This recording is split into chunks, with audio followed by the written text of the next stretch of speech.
Welcome back to the Squared Circle. Andy Evans here, bringing you all of the action exclusively at McGuireOnWrestling.com, YouTube, and on the TSC feed. And I want to kick it off with something very sentimental. Roses are red, violets are blue. If you love wrestling, then I appreciate you. The words of the legendary Tony Khan, believe it or not, on Twitter. And we'll be covering about more of that in the news. How is everybody? Hope everybody is doing well. Show's a little bit late this week, so had a few technical issues which you don't really need to know about, but it did. But we've got a lot to cover on this show, including the news. We're going to have details on Will Ospreay and All Elite Wrestling. We're going to be talking some WWE. We got some New Japan news in there. Viewpoint is all about Scott D'Amore and leaving TNA. We're going to talk about what the impact to the company will be. We got the top 5 from this past week, wrestling history, and I'm bringing the retro chat as well, as we're going to be talking the UK Rampage from 1991 that aired exclusively over here. So we're covering that as well. Now, if you want to get in contact with us here at TSC, you can do. We are all over social media.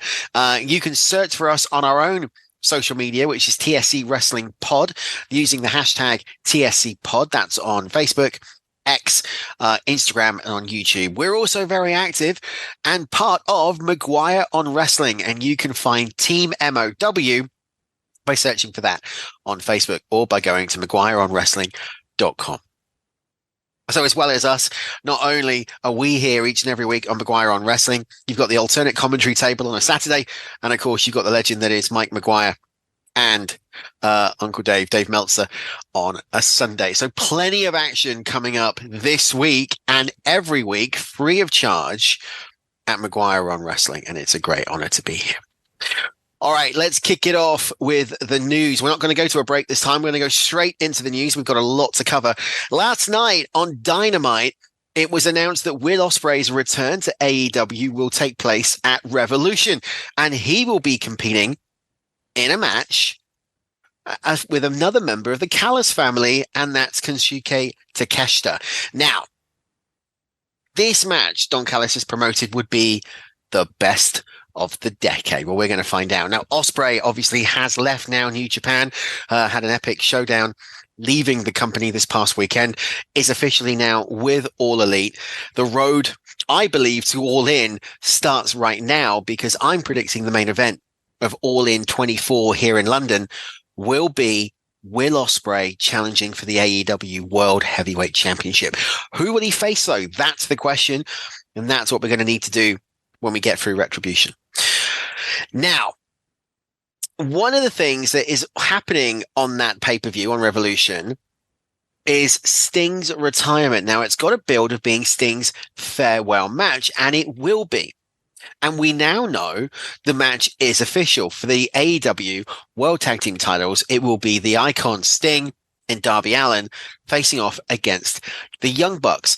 Now, there is mixed opinions on this storyline and whether or not people think it's good or whether or not they think it's bad. One person who is not behind it, though, is former WCW president Eric Bischoff. And he spoke about it on the 83 Weeks podcast, and here's what he had to say.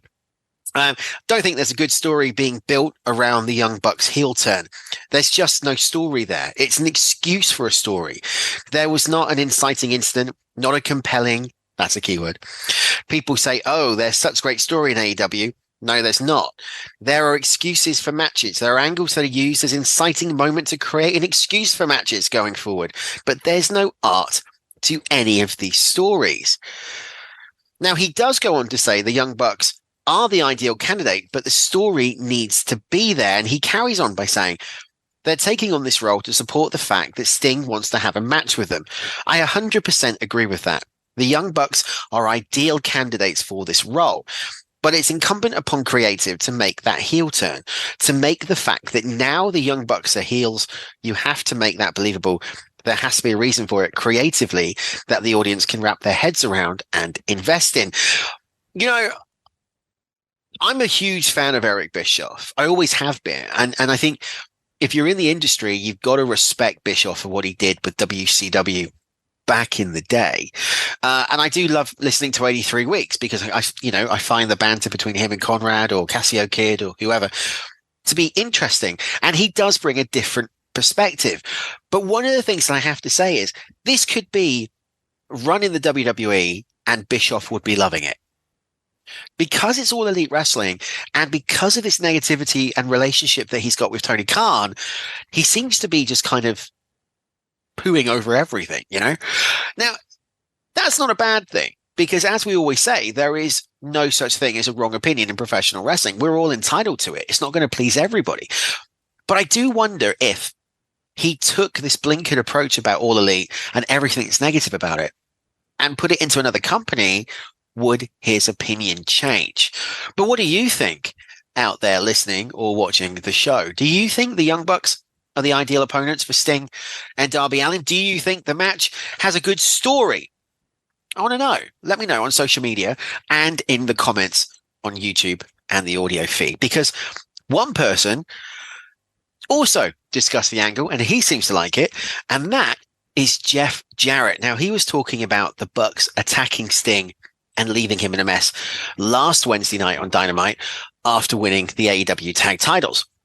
Now, he said, the episodic nature of any story, if you don't have that antagonist really up, I think when you look at any story in professional wrestling that's had even moderate success, your heels have to be standing tall. Sometimes I feel like I sound so cliche or old school, but any story told since the beginning of time, you've got to build heat, but very rarely has that type of impact. I thought it clicked on every cylinder. I was happy to see it in so many ways. Matthew and Nicholas leaning into the EVPs, the celebration afterwards, it felt like everything was breathing. Long-time Sting watchers, we would never have called, hey, the boys are going to get their ass kicked. So well done. Absolutely well done. They took an ass whooping. I'll just say things are heating up and the night in Greensboro, it's just building. Now, we do know last night on Dynamite, as we referenced at the top of this show, the match was made official and it will now be for the World Tag Team Championship at Revolution in March the 3rd. And what was interesting, if you watch the promo, now will it end up in my top 5? Maybe, was Darby Allin playing off Cody Rhodes and referencing that there was only one decent EVP, and no, it wasn't you, and no, it wasn't Kenny Omega. So this story is I'm really enjoying it.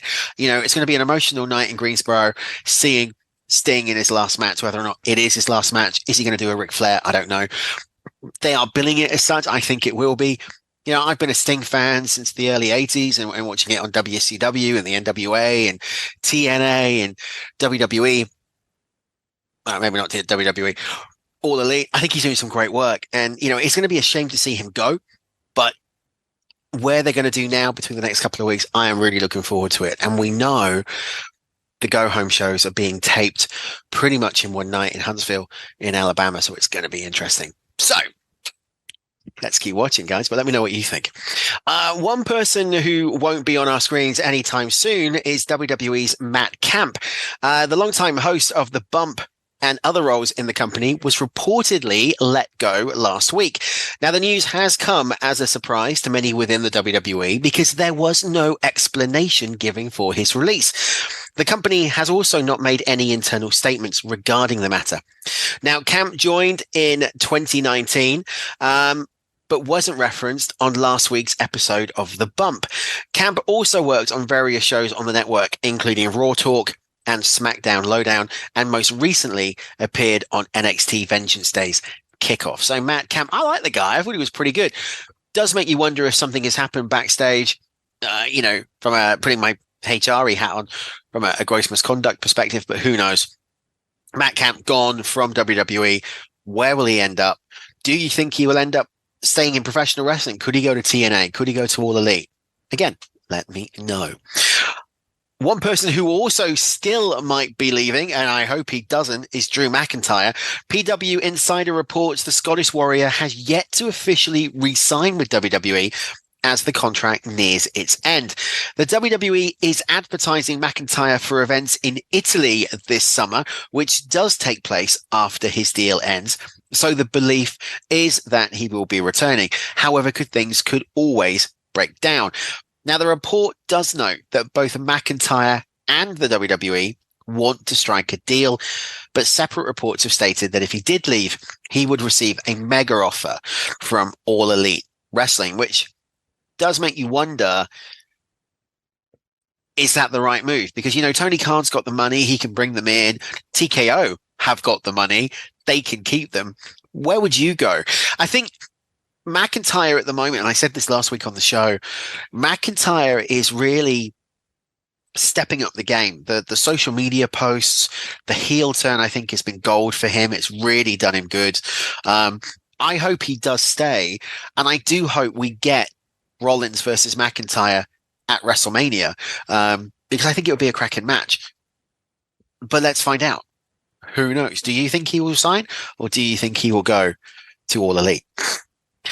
PW Insider is reporting that despite winning the NXT Tag Team titles this week, Bron Breakker is still slotted for a main roster call-up, and he will be at this Friday's episode of SmackDown in Utah. The WWE is currently running a storyline where Adam Pearce and Nick Aldis are trying to convince Breakker to sign with their respective brands. Breakker and Corbin won the NXT Tag Team titles on this past Tuesday's edition of NXT, a match they earned after winning the Dusty Rhodes Tag Team Classic. He also had a great showing, as we know, in the Royal Rumble. And I saw a meme the other day where someone is Sam, the co-host of the show, sent me the meme where it was saying Breakker should be repackaged as Braun Steiner. I kind of agree, he's wearing the same color tights. He's always worn the same sort of tights as what Rick and Scott used to wear in the WWF. Repackage him, bring the dog-faced gremlin out with him, bring Big Papa Pump out, play off this family relationship on the main roster. It could go really well. But where do you want to see him go? Because I've been, quite adamant that I want to see him up on the main roster now. Well, what else can he do in NXT? But I am enjoying this tag team run that he's having with Baron Corbin, because Corbin is actually looking relevant for the first time in many years. So, it's a bit of a mixed bag on it, because I could see him on Raw. I could see him on SmackDown. I could see him staying in NXT. One person who is also high on him is the legendary Hall of Famer, the dead man, The Undertaker. He spoke on his edition of the 6 Feet Under podcast about a number of different topics, including Bron Breakker. He went, he's got it. Not only the physical attributes, but he has it. He's a personality, and the it factor is important. It's cool they can take that much time. That shows how strong the roster within NXT really is. They've let him develop and develop and develop, and now he's ready, and he will move into a good spot, I'm sure. One person who also is looking for a good spot at WrestleMania is LA Knight. Yeah. And he is hoping that Usher will sing him to the ring. The WWE superstar appeared on an edition of The Bump to discuss the ongoing WrestleMania 40 season and his involvement in next weekend's Elimination Chamber. Now, when co-host Megan Morant brought up Usher's performance at the Super Bowl this past weekend, LA Knight, put a scenario together, not a performance, where the music legend would perform his hit track, for his WrestleMania 40 entrance. Is so over with the WWE audience and with me. I'd love that. And I think Usher did a cracking job at the Super Bowl in the halftime show. It was brilliant. Yeah. One superstar who is back within All Elite is QT Marshall. Him and AEW have worked out their previous issues, and he will be coming back in the previous VP role that he held backstage. It's noted he will not, however, be returning as an in-ring talent. He is free to wrestle for companies outside of All Elite, except for the WWE. Marshall is not quite back yet.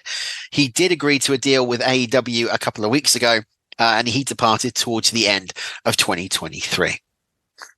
Now, at the beginning of the show, I read out a poem courtesy of one Tony Khan on Twitter, and he has taken to Twitter to comment on fans' opinion of his Twitter use. During an interview, he said the following, and when asked about the criticism: "We've been able to promote the show and build engagement. Also, the company has a great presence. We have a great connection with the fans. We've been able to build real engagement. There is tangible proof of that and our huge TV ratings and the fact that 3 of the last 4 weeks of Dynamite have beat the NBA on ESPN. We've had great success connecting. I think that's what have worked really well." So didn't answer the question at all. What do you Tony Khan? I mean, whether or not you love Tony Khan or whether or not you hate him, right, for what he's doing with All Elite, with how he's booking the talent, with the shows that he's putting on, you cannot take away this guy is entertaining on Twitter. You know, roses are red, violets are blue. Dynamite's having a new set just for you, which is happening after the pay-per-view, was another one of the tweets. He doesn't miss a trick. From a social media marketing perspective, it's genius because he gets people talking. Whether or not you agree with the tweets that he's putting out, whether or not it's a Donald Trump style, I'm just going to say what I want to say and screw the rest, doesn't matter. He has wrestling fans and people talking. Now, admittedly, that might not be always for the best, right?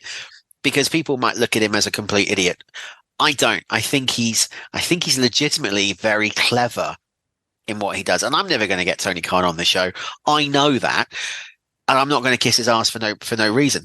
He is good. He is great. He is good at building the narrative, and he's relatively good at booking shows, but he does need more of a creative team. We know that. Shinsuke Nakamura shared his thoughts on Kazuki Okada leaving New Japan while speaking with Tokyo Sports. On February the 1st, he officially became a free agent, and we've reported that him and Mercedes Moné are heading to All Elite Wrestling.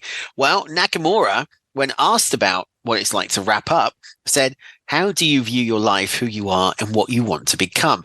Only you can make that decision. So I had the courage to take the step that Okada took. It sounds like Inoki, but once you've taken that step, it's all you can do is move on. Of course, I'll support them, and if there's anything I can do, I'd like to do whatever I can." That's also true, and it's an invisible procedure. There were a lot of hardships that I had to bear that I shouldn't have had to bear, and I don't want them to experience that kind of thing, and I want them to be pampered. So basically what he's saying is, you know, I will do what I can for New Japan, and I respect you if you leave the company, and will support you. But I also had problems. I was also held back. And I think that's pretty self-explanatory. I think that's pretty obvious. He did have problems when he first arrived in the US and first arrived in WWE. And I'm hoping that Okada doesn't get booked into a corner. I'm hoping that Okada, if he does go to AEW, is pushed the right way and is used the right way, and not just every now and then, which most of the roster is.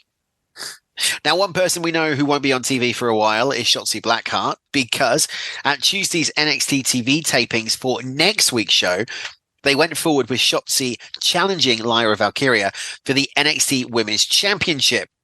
However, she suffered a knee injury as Shotzi went for a DDT on the apron in her title match. The match was stopped and Shotzi was helped to the back. Fightful's Corey Brennan confirmed that Shotzi was not able to place weight on her injured knee. Once Shotzi arrived backstage, it was apparent that she was in a large amount of pain. Those backstage were said to be very concerned for Shotzi, and she was immediately taken to be checked out. The injury is not a work. It is serious. It was added there is no heat on Lyra Valkyria or Shotzi for what was described as a freak accident. So who is going to be replacing her this Friday on SmackDown in a qualifying match for the Chamber? Well, we're going to have to find out. But our thoughts go out to Shotzi, who has really been coming into her own recently on the main roster. Now she's got the tank back. You know, Shotzi Blackheart was a great talent in NXT, and she's only now beginning to find her tread on the WWE roster.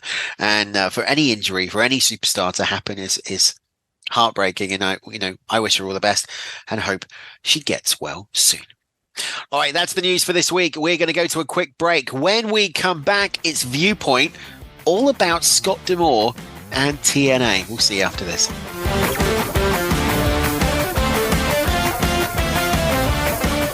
You got to stream the alternate commentary table. Every single Saturday, it's brought to you on the McGuire on Wrestling feed. I'm one half of your host, Dimitri Karolis, and I'm here with my partner, Mitch Hondras. Mitch, what is the alternate commentary table? It's simple. It's the perspective of wrestling from the other side of the railing, the real fans. That's right, the perspective that you need. You might have a little bit of fun, too. The alternate commentary table. Subscribe free now to the McGuire on Wrestling podcast feed wherever you get your podcast. Cheers. Welcome back to TSC. This is Viewpoint, and this week, I think what I was going to talk about was the shocking news concerning Scott D'Amore. Now, for those of you who don't know, Scott D'Amore acted as the TNA president for a number of years and was heavily involved with the company, dealing with talent, creating storylines, and working for Anthem. This past week, however, it was reported that Scott D'Amore was terminated from TNA Wrestling and a new president was placed in. Now, talent have been shocked. There's a lot of upset backstage. And there have been a lot of rumors flying around. One of those rumors was that D'Amore tried to get more budget from Anthem to increase production values, to increase talent budgets, to bring new superstars in. And the other rumor was that he attempted to buy TNA Wrestling. And obviously that was dismissed. Now, excuse me, I was really shocked when I heard this news because of the fact that when you first associate TNA, and I remember TNA back in 2002 when it first started with Jarrett's, when you think of TNA, a long-time fan will think Jeff Jarrett, the founder, right? The king of the mountain. But there was always this name just underneath, Scott D'Amore. Whether or not he was the manager of Team Canada, whether or not he was a backstage agent, D'Amore was always there. He was always a part of creative. He was always involved in the company. He was one of those pillars, one of those founding blocks. He survived the Dixie Carter era. He survived the Hogan Bischoff era. He survived Panda. He survived the initial takeover from Anthem. And then he became president. And he's put some cracking matches out. I mean, TNA is known for those 5-star matches with talent that you wouldn't necessarily know, right? They've made household names like Giselle Shaw, just to name one, Josh Alexander.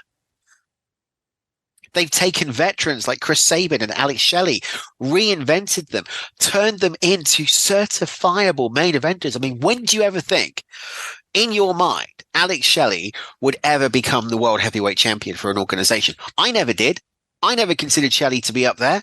D'Amore did, and he gave him the opportunity. And we had some cracking matches. Moose.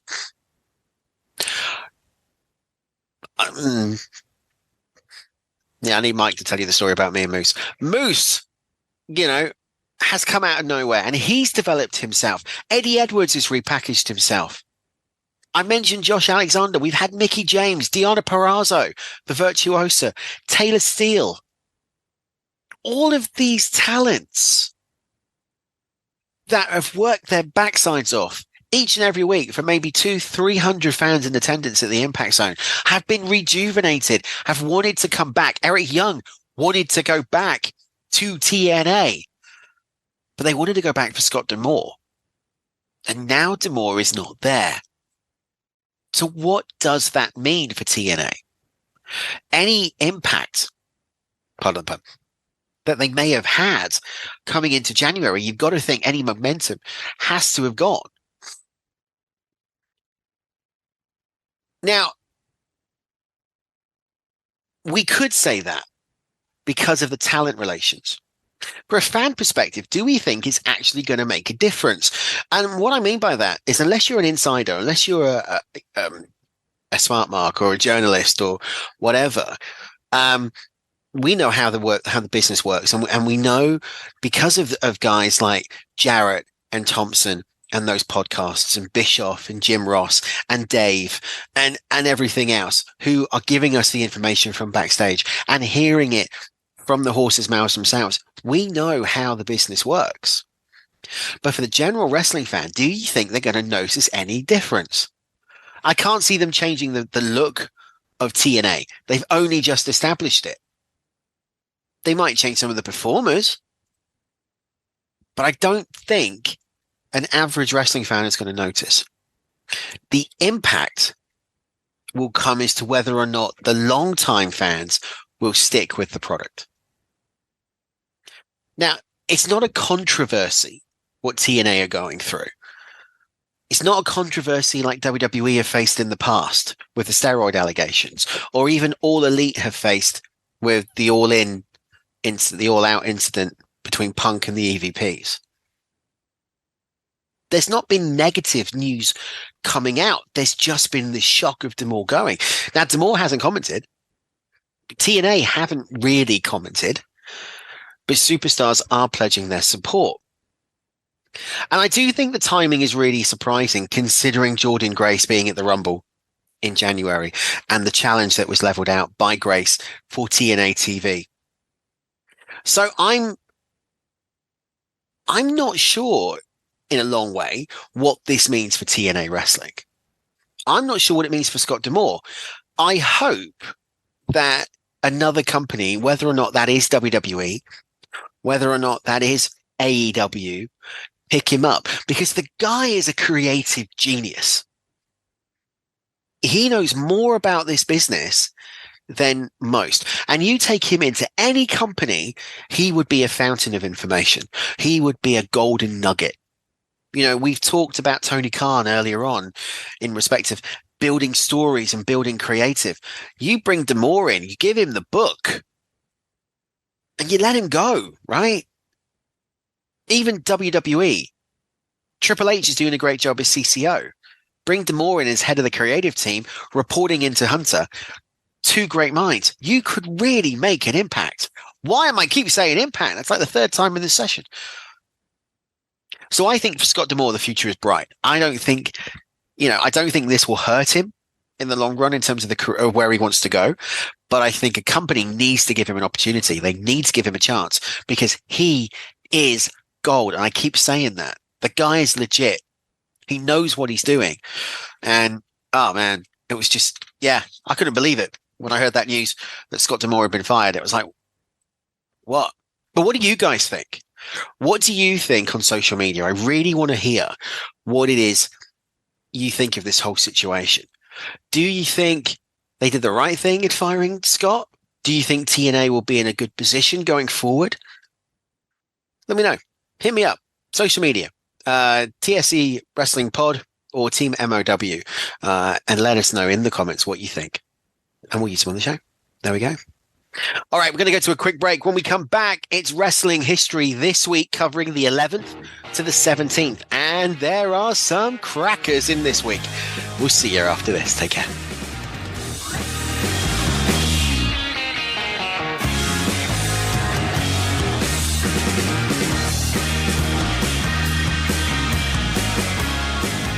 Welcome back to TSC. It's my favorite segment. It's my favorite time. It's This Week in Wrestling History, where we look back at some of the biggest moments that have taken place in the week that was. And we're opening the vault. This time, looking at the dates from the 11th, the 17th of February. And we're kicking it off on February the 11th of 1996. An action-packed WCW Super Brawl took place at the Bayfront Center in St. Petersburg, Florida. Now, I know Mike touched on this in Maguire on Wrestling this past Sunday. So I'm going to give you a highlight. Go check out Mike's show to hear more about why Super Brawl was so impactful. But the most memorable moment on the show was an I Respect You strap match between Kevin Sullivan and Brian Pillman. After just 59 seconds, Pillman grabbed the mic and said, "I respect you, Booker Man," giving Sullivan the win. The utterance was a reference to Sullivan's position as head booker at the time and was supposed to be part of Pillman's loose cannon gimmick, an angle that was inside to only Eric Bischoff.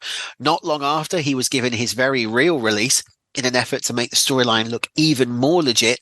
He then used the real release and jumped ship to WWE, never to return to World Championship Wrestling.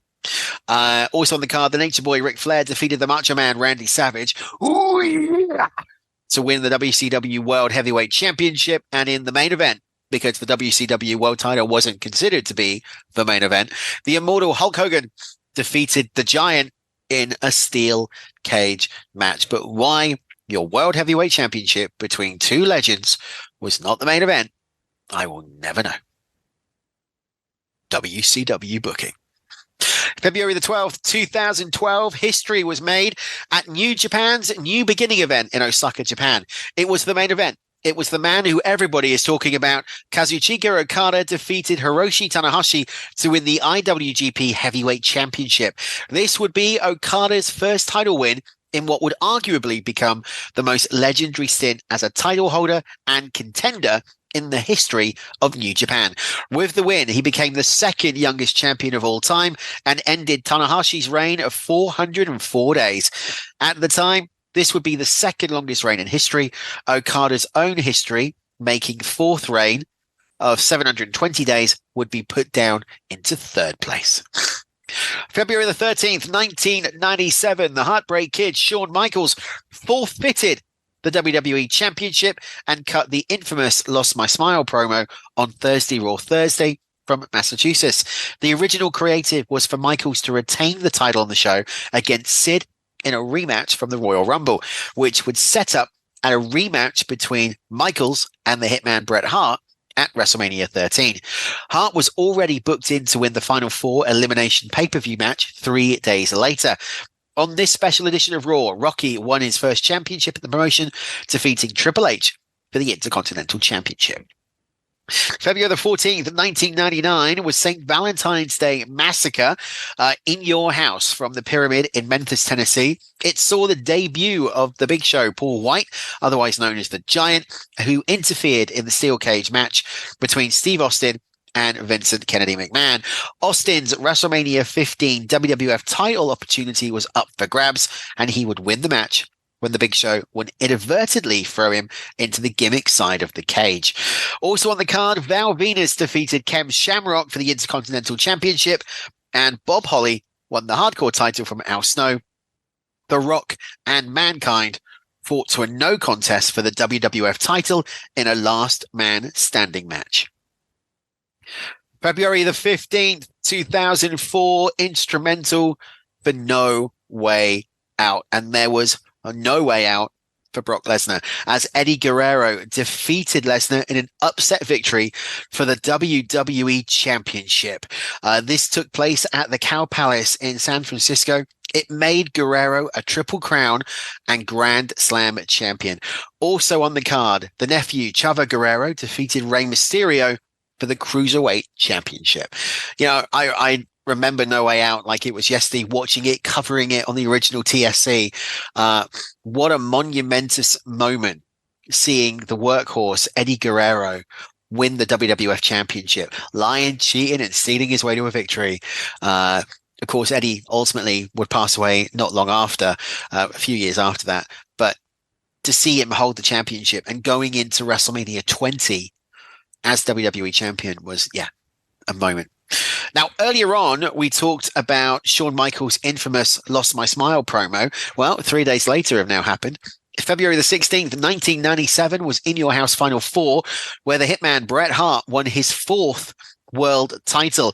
Now, In Your House took place from Chattanooga in Tennessee, and the main event featured the last four in-ring competitors. So, from the Rumble, that was Steve Austin, The Undertaker, Bret the Hitman Hart, and Sid. Now, if you remember back to the Royal Rumble of 1997, Austin won it after being eliminated over the top rope and getting back into the ring. Ooh, there we go. The original prize for this match was a world title match at WrestleMania 13, which, as we've talked about, was meant to have been Michaels defending against the Hitman Bret Hart. However, that did not happen. The event also marked the debut of Chyna, who posed as a kayfabe fan who attacked Marlena at ringside for the six-man tag match involving Goldust. Also on the card, Rocky Maivia retained his newly won Intercontinental Championship against Hunter Hearst Helmsley. And our last date for wrestling history is February the 17th, 2002. Again, at No Way Out, this time in Milwaukee. And it marked the return of Hulk Hogan, Scott Hall, and Kevin Nash to the WWF after being away for 9 years for Hogan and 6 years for Hall and Nash. The trio came in to collectively inject some poison into the company as the New World Order. Jim Ross acknowledged on commentary that they built the old WCW, but did more to destroy that entity and that brand. Hogan, Nash, and Hall interfered in the main event, Undisputed Championship match that saw Jericho retain over Austin. The Rock also defeated The Undertaker in a grudge match with outside interference from the kayfabe co-owner of the WWF, the Nature Boy, Ric Flair. Triple H lost the undisputed title shot at WrestleMania to Kurt Angle. Great. I mean, some great memories, some great moments, and we will be looking back at these in pay-per-view recalls over the next few months. Speaking of which, I want to know what you would like us to look at in long form, whether or not it's a superstar or a pay-per-view or an event. Let me know in the comments. We are, of course, doing the Royal Rumble, the UK Rampage, later on in the show. All right, we're going to go to our last break of the evening. When we come back, it's top 5, and then it's Retro Chat. We'll see you after this.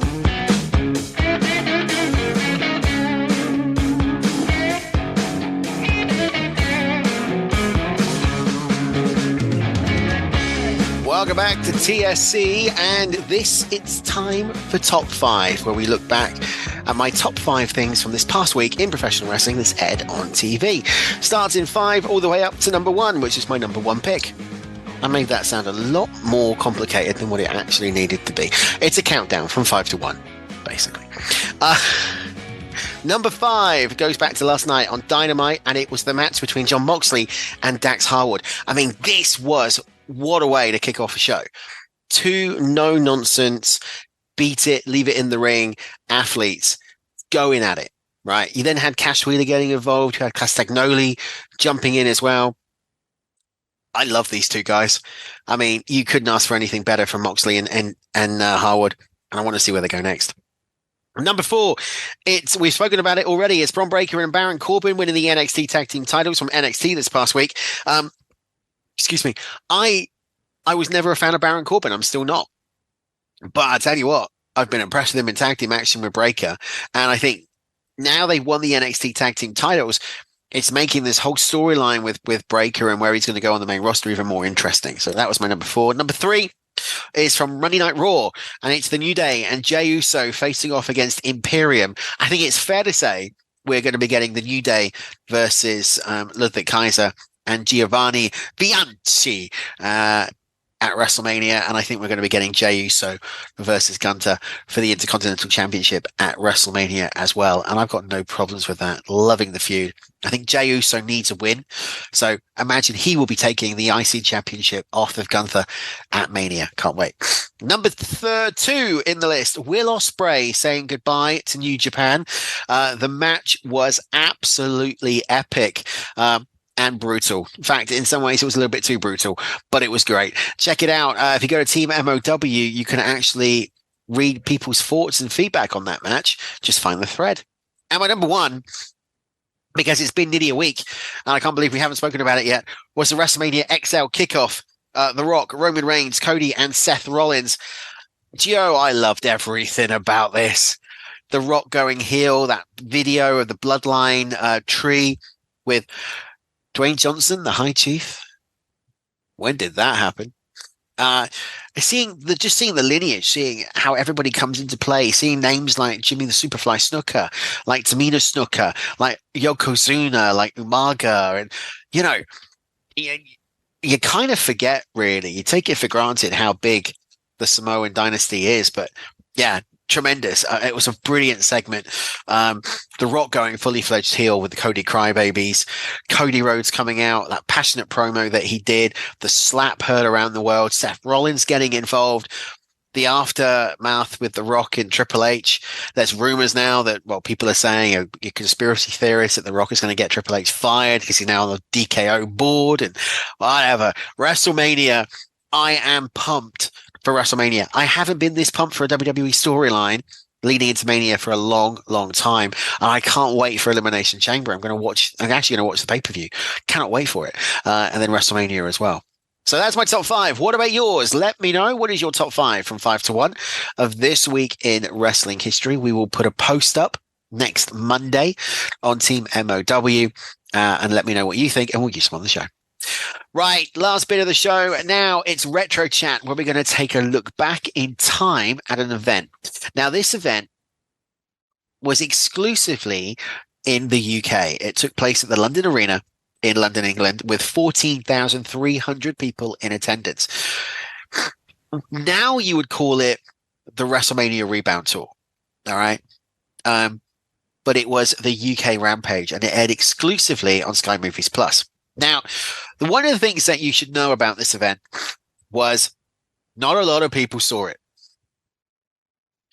Sky was still relatively new in UK homes, and to have it, you had to pay a subscription. You had like a little box with a decoder, and if you didn't have the channel, it would be scrambled and you would hear the audio. And I didn't have Sky at the time, so I actually had to watch this scrambled. And I could just hear it. It was like radio WWF. It was really weird. But when I did get to see it, it instantly became one of my favorite events. I don't know why it did. I mean, it's one that I've been looking to get for years, and I've always been annoyed at the network for not putting it on. They've put the Rampage 92, they've put the 93 Rampage on, but they never put this one up. So I'm kind of hoping when it moves to Netflix, we're going to get the 91 Rampage, but don't hold your breath. It was made up of a number of different matches. So we had Jim Neidhart defeating the Warlord. Now, this was fresh off WrestleMania, so the split between the Hart Foundation was just beginning to occur. Of course, Bret would go on to have massive single success. The Warlord, with this new Greek god gimmick that he was doing from 1990, full in effect. Ted DiBiase with Sensational Sherry defeated the Texas Tornado Kerry Von Erich via countout. That was 40 minutes and 5 seconds. Of course, Sherry partnering up with Ted DiBiase straight after WrestleMania when Macho Man was made to leave. Greg the Hammer Valentine defeated Haku. This was the shortest match on the card, 8 minutes 41. Now, it's worth mentioning that most of the other matches didn't go under 10 minutes. This was the shortest one. The Rockers were in tag team action as Shawn Michaels and Marty Jannetty defeated the Orient Express with Kato and Tanaka with Mr. Fuji. Guest appearance by the eighth wonder of the world, the legendary Andre the Giant. Jimmy the Superfly Snooker defeated the Barbarian. The British Bulldog, Davey Boy Smith, defeated the Berserker, accompanied by Mr. Fuji. Earthquake went over Jake the Snake Roberts. And the immortal Hulk Hogan defended and retained the WWF Championship, defeating Sergeant Slaughter with General Adnan in his corner. Of course, the big rematch from WrestleMania, the UK part of the Allied forces that were part of Operation Desert Storm in Iraq in 1991. You know, this event was released on VHS, and you can buy it on eBay for anything from $9.99 to, I think I've seen it on there for £99.99, which I will do a quick conversion into Canadian dollars in just a second. But I've always wondered why it was so expensive. It's because it's such a sought after event. It's because it's just not seen anymore, right? It's not available anywhere. So put it into context, $9.99 is in Canadian dollars $16.97. The most expensive I've ever seen it is $99.99, and that was $169.86 as of today's conversion. I mean, massive money, right? To get a WWF event. Silvervision, who used to be the distributor here in the UK, released a series of what they call Tag Classics on DVD, which was two events on two separate DVDs combined. And they did one called Battle Royal at the Albert Hall, which is on the network, and the UK Rampage. And that is going for upwards of £50. It's incredible, the fan history for these UK events, because they were so different. I mean, we were starved of wrestling content back in those days, right the way up really until, the early 2000s, we were starved of wrestling content. The American and Canadian and worldwide audiences in North America had it week in and week out. Yes, we could see it, but they didn't come over that often. So when they did, it was a massive appeal. They were all over mainstream pop culture TV. It was just incredible. And yeah, that's the UK Rampage. All right, that's it for this week. A bit of a shorter show. Had some technical issues, as I told you at the beginning. That's still coming into play today. So a bit of a shorter show. Be back next week with more Elimination Chamber preview, more on AEW, more on WWE. Until then, stay tuned. We will see you soon, and I'll see you at the matches. Take care. Bye-bye.